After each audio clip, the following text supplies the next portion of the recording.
Now the showdown in Sandesh Khali. संदेश खाली संदेश खाली। टीएमसी नेता शिबू हाजरा को पुलिस ने गिरफ्तार किया है।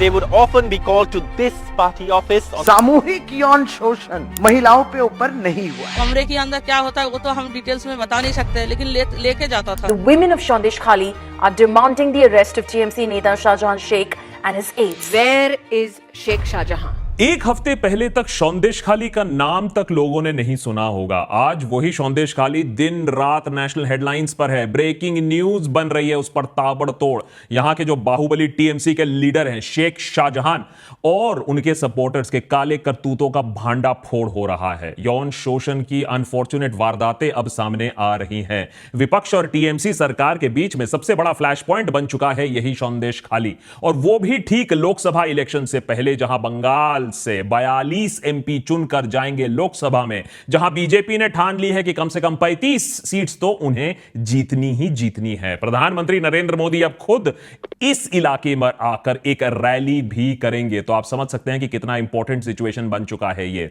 बहुत लोग इसे ममता बनर्जी के लिए बिगिनिंग ऑफ द एंड मान रहे हैं। कह रहे हैं कि 17 साल पहले 15 मार्च 2007 को पुलिस फायरिंग में 14 लोग मारे गए थे नंदीग्राम में।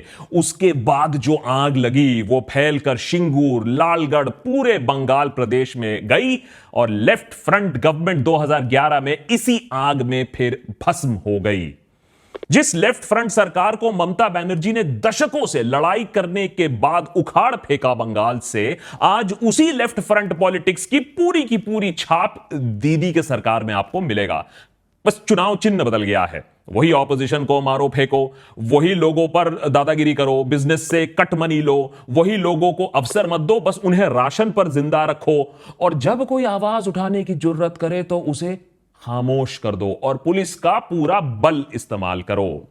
उल्टा ये भी बोलो कि ये सब जो हो रहा है, ये जो सवाल उठ रहे हैं, वो सरकार को गिराने के लिए की गई है, ये साजिश है। देश में किसी भी प्रदेश में आप देख लो, सबसे ज्यादा पॉलिटिकल वायलेंस आपको बंगाल में ही मिलेगा, और इसका एक बहुत लंबा इतिहास रह चुका है। पहले कांग्रेस, फिर कांग्रेस के बाद लेफ्ट फ्रंट से टीएमसी, और अब ये टीएमसी और बीजेपी के फाइट में भी ये वायलेंस रुकने का नाम नहीं ले रहा है।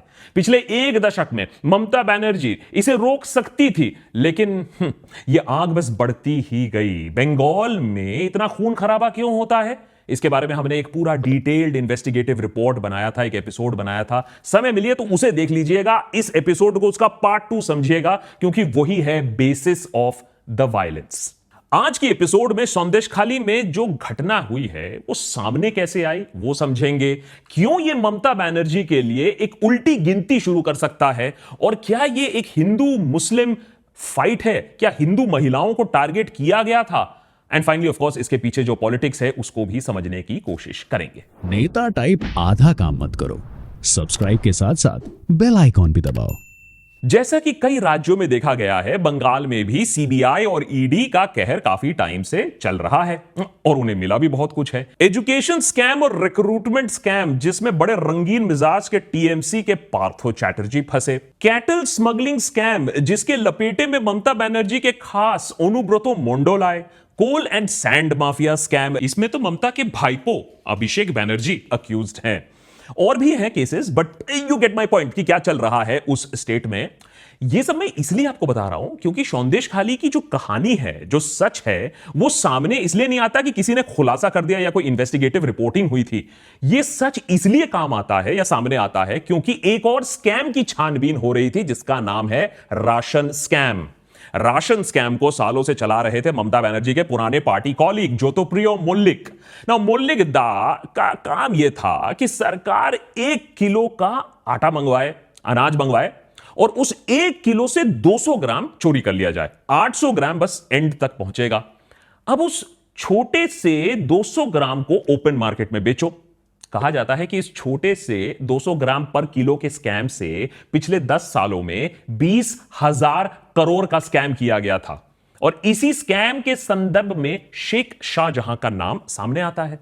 अब जब सेंट्रल एजेंसी सौंदेश खाली पहुंचती हैं शेख शाहजहां से पूछताछ करने, तो हजारों की संख्या में भीड़ उन पर धावा बोल देती है, सेंट्रल फोर्सेस पर, और उनको वहां से भगा दिया जाता है। मीडिया पर्संस को भी चोट पहुंचती है। बंगाल की पुलिस चुपचाप ये सब तमाशा देखती है। ममता बनर्जी सरकार बाद में कहती है कि भाई हम क्या कर सकते हैं, ये तो लोकप्रियता है शाहजहां की, तो इसमें तो हम कुछ नहीं कर सकते हैं। ये तो लोगों का भाव सामने आ रहा था। अब शेख शाहजहां इतना पावरफुल कैसे हो गए कि लोग उनके लिए पुलिस से लोहा ले रहे हैं। नाम से बादशाह सलामत है, लेकिन काम तो लोगों की सेवा करना होता है ना। अब देखिए, शाहजहां शहंशाह कैसे बने, वहां के राजा कैसे बने, ये अपने आप में एक एपिसोड बन जाएगा। लेकिन शॉर्ट में बोले तो पॉलिटिकल प्रोटेक्शन था। चाचा उनके विधायक थे, मैंने सीपीएम के विधायक थे। फिशरीज में इनका धंधा था, लोगों की जमीन हड़पना, वहां अपना तालाब बनवाना, पैसा वसूली करना। साथ ही में टाइम रहते हुए सही टाइम पर उन्होंने टीएमसी ज्वाइन कर लिया और बन गए नेता। अब गरीबों के मसीहा बनकर घूमते फिरते हैं। मैंने यहां एक तरफ से लोगों का जमीन हड़पा स्कैम किया, और दूसरी तरफ देखिए यूट्यूब चैनल पर बच्चों को टॉफी बांट रहे हैं, उनके लिए गाने बाजे हो रहे हैं पीछे। यार, हम भी कितने भोले लोग हैं, कभी जुमलों के और कभी कभी तो टॉफी के झांसे में आ जाते हैं। सेंट्रल एजेंसीज आई तो ये रॉबिन हुड पांडे गायब हो गए, लेकिन उनके लॉयर एंटीसिपेटरी बेल की कोशिश करते रहे। अपनी बीवी को ये मैसेज करते हैं, भेजते हैं, कहते हैं डरो मत, ममता बनर्जी है ना। लेकिन उससे कोई ढूंढ नहीं पाया। यहां तक अगर बात होती तो शायद ये नेशनल मीडिया में खबर आती भी नहीं। ये कोई एबनॉर्मल चीज नहीं, हमारे देश में काफी नॉर्मल चीज है। और बाहुबली शाहजहां, उसके बाद उनको बेल मिल जाती, उनका धंधा, उनकी दादागिरी, उनकी नेतागिरी चलती रहती। यही एवरेज पॉलिटिकल स्टोरी है। लेकिन भूकंप तब आया जब संदेशखाली में महिलाओं ने आरोप लगाना शुरू किया कि यही हैं, इन पार्टी के कुछ लोग हैं जो बार बार उन्हें प्रताड़ित करते हैं, गन पॉइंट पे उनका यौन शोषण करते हैं। और ये दो लोगों का जिनका सबसे ज्यादा सामने नाम आया वो था शिबू हाजरा और उत्तम सरदार। ये दोनों शाहजहां के राइट हैंड मैन थे। अब ये दोनों भी सीपीएम में ही थे एक टाइम पर, फिर शाहजहां के साथ ये भी टीएमसी चले आए। देखिए पॉलिटिक्स कितना फ्लूइड है। और संदेशखाली में ये सब लोगों ने मिलकर अपना साम्राज्य खड़ा किया, लिटरली साम्राज्य खड़ा किया। अब इनकी सच्चाई सामने आ रही है। कट मनी, सरकारी फंड्स चोरी करना, लोगों को धमकाना, अपनी फिशरीज बिजनेस के लिए दूसरों की जमीन पर अपना तालाब बना देना और उनकी जमीन बंजर बना देना, ये तो तब भी ठीक है, ये तो नॉर्मल पॉलिटिक्स है, ये तो नॉर्मल करप्शन है। सनसनी तब मची जब संदेशखाली में महिलाओं ने आरोप लगाया कि ये लोग रात भर पार्टी ऑफिस में महिलाओं को बुलाते थे, फिर दरवाजा बंद। अगर किसी की नई नई वहां शादी हुई तो ये 3 महिलाओं का यौन शोषण करते थे ऑन गन पॉइंट। और ये कि इसे रोकने वाला कोई नहीं था, क्योंकि लोकल पुलिस इन दरिंदों के साथ मिली हुई थी। वो आते थे, हमें अपने साथ ले जाते, कभी भी नहीं जाने पर हमारे पति को पीटते थे। रात भर हम सो नहीं पाते। रात को आके गेट में, खिड़की में, खिड़की दरवाजा में वो लोग खोलने की बोलते रहते हैं। जो गोली दिखाकर, बंदूक दिखाकर डराता था, इस डर से कोई लड़की बात नहीं कर सकता था। सबका दिल का डर है कि हमारा बच्चा को मार देगा, हमारा पति को मार देगा, कि हमको मार देगा। ये पुलिस, राज्य पुलिस कभी नहीं पकड़ेंगे शाहजहां को। साहस जुटा के बहुत सारी महिलाएं अब संदेशखाली की सड़कों पर उतरी, पुलिस स्टेशन का घेराव किया 2 दिनों के लिए। और शिबू हाजरा और उत्तम सरदार को तो संदेशखाली से इन्होंने बाहर खदेड़ दिया। जब एक आती हैं साथ में महिलाएं तो फोर्स काफी बन जाती है। लोकल पुलिस पर भी यह इल्जाम लगाया गया कि शेख शाहजहां शेख चिल्ली हैं, इसलिए क्योंकि उन्हें कोई ढूंढ नहीं पा रहा है, क्योंकि वो पुलिस ही उनको बचा कर रख रही है, वो पुलिस प्रोटेक्शन में ही है। इस मामले के पॉलिटिक्स में जाने से पहले मैं यह बता दूं कि ये एक डेवलपिंग स्टोरी है। हर दूसरे दिन इसमें कोई डेवलपमेंट हो रहा है। शायद हम हर दूसरे दिन इस पर एपिसोड ना बना पाए, लेकिन इस पर लेटेस्ट इंफॉर्मेशन के लिए, एकदम अनबायस्ड इंफॉर्मेशन के लिए आप पॉलोमी नाग का चैनल फॉलो कर सकते हैं। पॉलोमी इस स्टोरी को काफी केयरफुली और एकदम बेटुक तरीके से फॉलो कर रही है। उनके चैनल का नाम है हठात जोदी उठलो कथा। मैंने लिंक नीचे भी दे दिया है, वहां आपको थोड़ा सा बंगाली जानना होगा आपको, लेकिन पूरी इंफॉर्मेशन आपको उनके चैनल पर मिल जाएगी। अब होती है एंट्री बीजेपी की। उन्होंने संदेशखाली का मामला सही समझा। ममता बनर्जी सिंगूर और नंदीग्राम भूल गई हो, लेकिन बीजेपी जानती है कि परिवर्तन की अगर एक चिंगारी है ना, वो कहीं से भी लग सकती है और वो आग पूरे स्टेट पे फैल सकती है। और यहां मामला काफी गरम था। शेख शाहजहां, समझ रहे हो? समझ रहे हो? समझ रहे हो ना? जिसे ममता बनर्जी बचा रही हैं। महिलाओं के साथ शोषण हो रहा है और दीदी क्या कर रही हैं? बीजेपी सेंट्रल लीडरशिप इस मुद्दे को एक बड़ा कम्युनल एंगल भी देती है जब इसे एक कम्युनल कंस्पिरेसी बताया जाता है कि शेख शाहजहां हिंदू महिलाओं को टारगेट कर रहे हैं, उन्हें सिंगल आउट कर रहे हैं, उन्हें मार्कआउट किया जाता है जिसे उन्हें जबरदस्ती किया जाए और वहां एक मुसलमान नेता यह सारा काम कर रहा है। Mamata Bandyopadhyay is known for the genocide of Hindus. That she will now allow her men to pick out Hindu young married women to be raped night after night in the TMC office. अब इसमें छोटी सी बात यह भी है कि जो शिबू हाजरा और उत्तम सरदार हैं, जो दो मेन अक्यूज्ड हैं, वो हिंदू हैं, लेकिन इसको कम्युनल पॉलिटिक्स बनाया क्यों जा रहा है, उसके पीछे एक रीजन उसको समझना जरूरी है। क्योंकि ममता बनर्जी की वुमेन वोट बहुत सॉलिड है और अगर आपने 35 सीट्स जीतना है तो आपको इस वुमेन वोट शेयर को हिलाना होगा। यहां तक कि एनसीएससी की रिपोर्ट तो इस मामले में यह कहती है कि सीधा प्रेसिडेंट रूल लगा देना चाहिए बंगाल में। अब प्रेसिडेंट रूल भले ही लगे ना लगे, बीजेपी का एलिगेशन अभी तो तूल पकड़ रहा है। एक महिला सीएम अपने राज्य में महिलाओं के साथ हो रहे शोषण से बेखबर है और अगर खबर है भी तो वो शाहजहां को अब बचाने की कोशिश कर रही है। हो सकता है कि बीजेपी को इस बात से डेफिनेटली एडवांटेज मिले, खासकर कि तब जब प्रधानमंत्री मोदी अपने को एक प्रो वुमेन और प्रो ट्राइबल कम्युनिटी एक छवि अपनी बना रहे हैं। इसीलिए अब बोला जा रहा है 7 मार्च को नरेंद्र मोदी यहां इस एरिया पर आकर एक पूरा का पूरा रैली करेंगे और अगर इस चीज को हाईलाइट किया जाएगा कि सौंदेशखाली में क्या हो रहा है तो ममता बनर्जी की दिक्कतें और बढ़ेंगी। अब सौंदेशखाली में एक दिलचस्प बात यह भी दिखने को मिलती है कि जैसा प्रधानमंत्री के साथ होता है नेशनल लेवल पर, वैसा ही ममता बनर्जी के साथ होता है बंगाल में। Teflon coating. सौंदेशखाली में शाहजहां के खिलाफ क्रोध है, आक्रोश है, लेकिन लोग समर्थन ममता बनर्जी का ही कर रहे हैं। महिलाएं सड़कों पर उतरी हैं, गुंडों को विलेज से भगाया गया है, लेकिन कहते हैं वोट टीएमसी को ही देंगे। उनका यह मानना है कि दीदी को यह सब पता नहीं था, अगर पता होता तो होने ही नहीं देती। अब जब पता हो गया है तो दीदी सब ठीक कर देंगी। अरे दीदी कांट डू एनी रॉन्ग। एक तरफ देश के पापा, दूसरी तरफ बंगाल की बेटी, ये तो पॉलिटिक्स है। लेकिन बंगाल की बेटी ने वही सीपीएम का सिस्टम उसी को जिंदा रखा है। गलती तो है, पंचायत लेवल पर पार्टी का होल्ड, राशन पे पार्टी का होल्ड, सारा गवर्नमेंट फंड्स पे पार्टी का होल्ड, सारा हफ्ता वसूली पे पार्टी का होल्ड। पार्टी ही जिंदगी है। जैसा यूपी बिहार में हमने सपा और आरजेडी के साथ पिछले कई दशकों में देखा है, आज वही सिचुएशन बंगाल में रिपीट हो रही है कि वहां के बाहुबली, वहां के छुटभैये राजा, वो कुछ भी कर सकते हैं अपने एरिया में, कोई लोगों को बचाने वाला नहीं है। और इसी जंगल राज के टैग की वजह से आज के डेट पर भी लोग सपा और आरजेडी को वोट देने से कतराते हैं। और बीजेपी की चली तो वो बंगाल में भी इस सिस्टम को खत्म कर देंगे, क्योंकि याद रखिए बात तो है 42 लोकसभा सीट्स की। कोशिश इसीलिए बीजेपी के लिए हमेशा जारी रहती है वेस्ट बंगाल में कि इस स्टेट को ऑक्यूपाई कैसे किया जाए। इस पूरे सौंदेशखाली मामले में ममता बनर्जी कंप्लीट डिनायल से एग्रेसिव डिफेंस से केयरफुल डिस्टेंसिंग मोड पर जा चुकी हैं। वो भी समझ नहीं पा रही है कि एक्चुअल आंसर क्या है।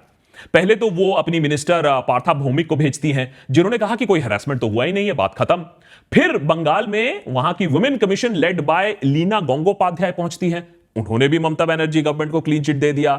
Narayan Goswami TMC MLA from Ashoknagar, जो नॉर्थ 24 परगनाज में है, उनका तो बयान आता है, वो कहती है देखिए ट्राइबल महिलाओं के साथ अगर ये सारी चीजें हुई हैं, उनका यौन शोषण हुआ है, तो टीवी पर हमने देखा कि सारी गोरी गोरी महिलाएं इंटरव्यू दे रही हैं, ये मामला कुछ गड़बड़ है।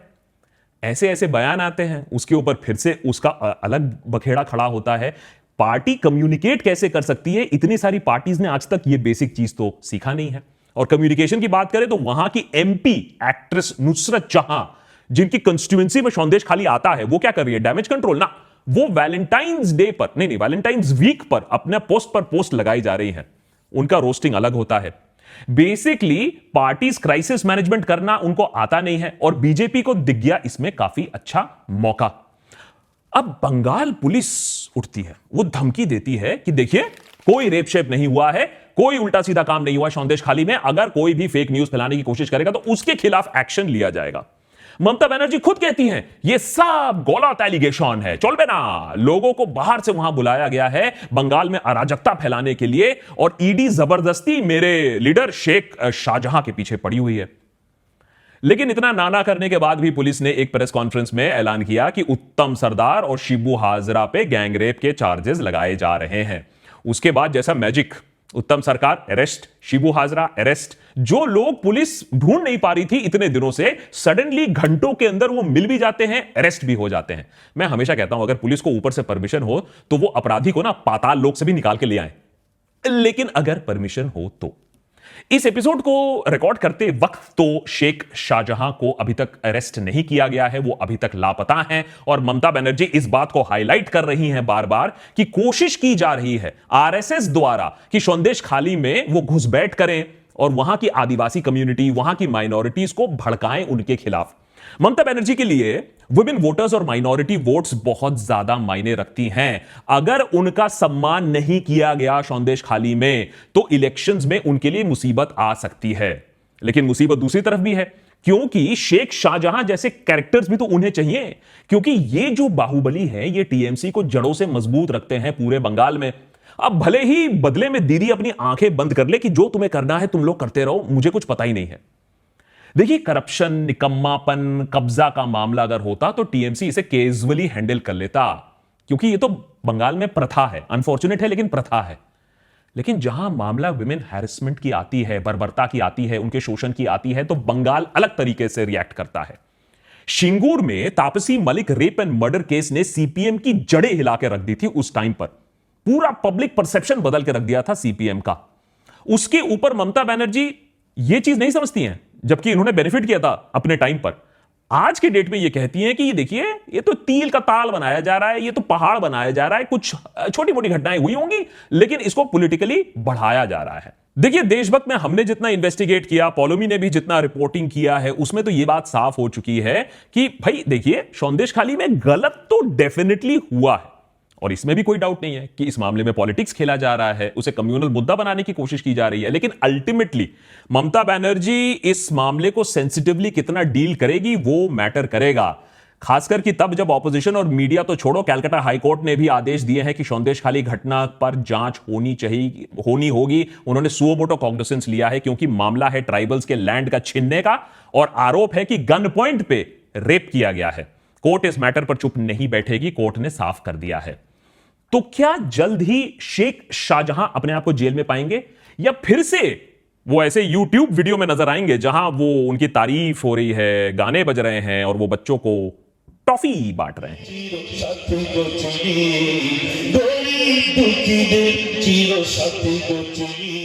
देशभक्त, अगर ये कोलैबोरेशन एपिसोड आपको अच्छा लगा तो डेफिनेटली हमें सब्सक्राइब तो करिए, लेकिन डेफिनेटली लुक अप पॉलोमीज चैनल हॉटा जोदी उठलो कथा। थोड़ा सा बंगाली आना आपको सही रहेगा आपके लिए, लेकिन पॉलोमी बहुत डिटेल तरीके से बंगाल में जो पॉलिटिक्स है और बेटूक बातें करती हैं और एकदम ऑनेस्ट ओपिनियन आपको मिलेगा वहां बंगाल में क्या हो रहा है। खासकर कि इलेक्शन ईयर में काफी इंपॉर्टेंट स्टेट रहेगा बंगाल। तो पॉलोमी का जो यूट्यूब चैनल है हॉटा जोदी उठलो का था, उसका लिंक भी मैंने नीचे दिया हुआ है। Definitely refer to that. Thanks for watching, more episodes coming up.